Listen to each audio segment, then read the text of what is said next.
नमस्कार दोस्तों, स्वागत है आपका हमारे YouTube channel social study of all classes में। आज भारतीय इतिहास, भूगोल पर आधारित हमारे पास अच्छे प्रश्न हैं। शुरू करते हैं। क्वेश्चन नंबर फर्स्ट है, विंग्स ऑफ फायर किसकी आत्मकथा है? अच्छा प्रश्न है। तो विंग्स ऑफ फायर जो है APJ अब्दुल कलाम की आत्मकथा है। नोबेल पुरस्कार प्राप्त करने वाली प्रथम भारतीय महिला कौन सी है? नोबेल का शांति पुरस्कार प्राप्त करने वाली जो प्रथम भारतीय महिला है उनका नाम है मदर टेरेसा। उनको 1979 में शांति के क्षेत्र में नोबेल पुरस्कार प्राप्त हुआ था। फ्लाइंग सिख किसका उपनाम है? हरभजन सिंह, मिल्खा सिंह या राजवर्धन सिंह राठौर? तो फ्लाइंग सिख जो है मिल्खा सिंह को कहा जाता है। गोल्डन गर्ल किसकी आत्मकथा है? वेरी वेरी इंपॉर्टेंट प्रश्न है। गोल्डन गर्ल किसकी आत्मकथा है? तो गोल्डन गर्ल जो आत्मकथा है वह है PT उषा, जिसे उड़न परी के नाम से भी जाना जाता है। खो खो में कितने खिलाड़ी होते हैं? खो खो में खिलाड़ियों की संख्या होती है 9। आपको अन्य में जैसे कबड्डी है, कबड्डी में खिलाड़ियों की संख्या 7 होती है। वॉलीबॉल में खिलाड़ियों की संख्या 6 होती है। इस प्रकार से सारे गेम खेलों के नाम लिख करके उनके खिलाड़ियों की संख्या भी लिख लीजिए। ये इंपॉर्टेंट क्वेश्चन है इससे संबंधित। क्वेश्चन नंबर हमारे पास 6 आता है, प्रथम विदेशी भारत रत्न प्राप्तकर्ता कौन है? प्रथम विदेशी जो भारत रत्न प्राप्त करता है उनका नाम है खान अब्दुल गफ्फार खान। भारतीय सिनेमा का जनक किसे कहा जाता है? भारत का जो सिनेमा जगत है उसका जनक कहा जाता है दादा साहब फाल्के। भारत रत्न से सम्मानित फिल्म जगत के पहले अभिनेता कौन है? भारत रत्न से सम्मानित फिल्म जगत के अभिनेता हैं सत्यजीत।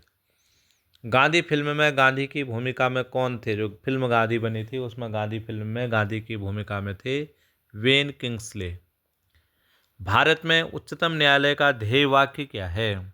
जैसे भारत का ध्येय वाक्य सत्यमेव जयते है, उसी प्रकार से जो उच्चतम न्यायालय जिसकी स्थापना 1793 में रेगुलेटिंग एक्ट के तहत हुई थी नई दिल्ली में, जो है उसका ध्येय वाक्य है यतो धर्मास ततो जयः। ये उच्चतम न्यायालय का ध्येय वाक्य है, यतो धर्मास ततो जयः।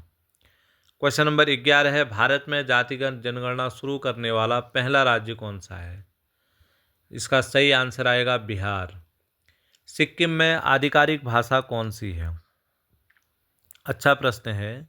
सिक्किम की जो आधिकारिक भाषाएं हैं, सिक्किम की आधिकारिक भाषाओं में अंग्रेजी है, सिक्किमी है, नेपाली है और लेप्चा है। ये 4 प्रकार की भाषाएं एक बार ध्यान दीजिए। सिक्किम की जो आधिकारिक भाषाएं हैं उसमें नेपाली, अंग्रेजी, सिक्किमी और लेप्चा, ये सिक्किम की आधिकारिक भाषाएं हैं। चारों आपको याद होना चाहिए। गुरुमुखी लिपि को किसने विकसित किया? बहुत इंपॉर्टेंट प्रश्न है। गुरुमुखी लिपि को विकसित करने वाले थे गुरु अर्जुन देव। उत्तर भारत में जो मंदिर निर्माण की शैली है उसे क्या कहते हैं? इस प्रश्न को आप जरा सा नोट कर लेंगे एक बार, मैं आपको बता रहा हूँ। उत्तर भारत में जो मंदिर निर्माण की शैली है इस शैली को नागर शैली कहा जाता है। नागर शैली में क्या होता है? इस शैली में मंदिर का जो आधार से शिखर तक होता है वो चौकोर होता है। अर्थात नागर शैली उत्तर भारत के मंदिर निर्माण की शैली को कहा जाता है। उत्तर भारत की जो मंदिर निर्माण शैली है उसे नागर कहते हैं। इस शैली के मंदिर आधार से लेकर के शिखर तक चौकोर होते हैं। इसी का दूसरा है द्रविड़। तो जो दक्षिण भारत में मंदिर निर्माण की शैली है इसे द्रविड़ शैली कहते हैं। इस शैली में मंदिर आधार से शिखर तक अष्टकोण होते हैं। आप दोनों में अंतर ध्यान दीजिए। नागर उत्तर भारत में है, आधार से शिखर तक चौकोर होते हैं। द्रविड़ दक्षिण भारत की मंदिर निर्माण की शैली है, आधार से शिखर तक मंदिर जो है अष्टकोण होते हैं। ये ध्यान रखना है। इस शैली में मंदिर आधार से शिखर तक अष्टकोण होते हैं। तीसरे प्रकार की जो शैली है उसका नाम है बेसर शैली। यह नागर और द्रविड़ शैली का मिश्रित रूप है। ये बड़ा इंपॉर्टेंट है, इसको आप नोट करके रख लीजिए। अगला आता है, प्रातःकाल गाया जाने वाला राग कौन सा है? जो प्रातःकाल गाया जाने वाला राग है उसका सही आंसर आएगा राग भैरवी। प्रातःकाल गाया जाता है।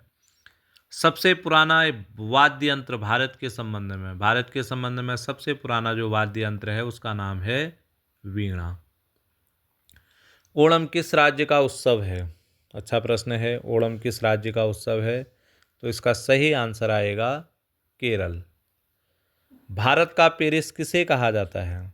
भारत का पेरिस किस शहर को कहते हैं? तो सही आंसर आएगा भारत का पेरिस जयपुर को कहते हैं। अगला प्रश्न आता है, राम मंदिर में कितने मंडप हैं? बहुत इंपॉर्टेंट प्रश्न है। राम मंदिर में जो मंडपों की संख्या है, राम मंदिर में जो मंडप हैं इनकी संख्या है 5। ये कौन कौन से मंडप हैं आप नोट कीजिए। एक नृत्य मंडप है, एक रंग मंडप है, एक सभा मंडप है, एक प्रार्थना मंडप है, एक कीर्तन मंडप है। तो इस प्रकार से नृत्य, रंग, सभा, प्रार्थना और कीर्तन, इनकी जो है 5 मंडप हैं। और वहाँ पर जो भगवान राम की मूर्ति है वो एक बाल स्वरूप में है, बाल लला है। मूर्ति की ऊंचाई पूछी जाएगी तो 51 इंच उस मूर्ति की ऊंचाई है और 4.24 फीट जो है उसकी हाइट है। इंच में कहेंगे तो 51 इंच, फीट में कहेंगे तो 4.24 फीट उसकी ऊंचाई है। भारत में द्वितीय ताजमहल किसे कहते हैं? अच्छा प्रश्न है। भारत में द्वितीय ताजमहल बीबी का मकबरा कहा जाता है। अंतिम प्रश्न हमारे पास आता है, पवनार आश्रम किस प्रमुख व्यक्ति से संबंधित है? वेरी वेरी इंपॉर्टेंट प्रश्न, नोट करके रखिए। पवनार आश्रम जो है विनोबा भावे से संबंधित है।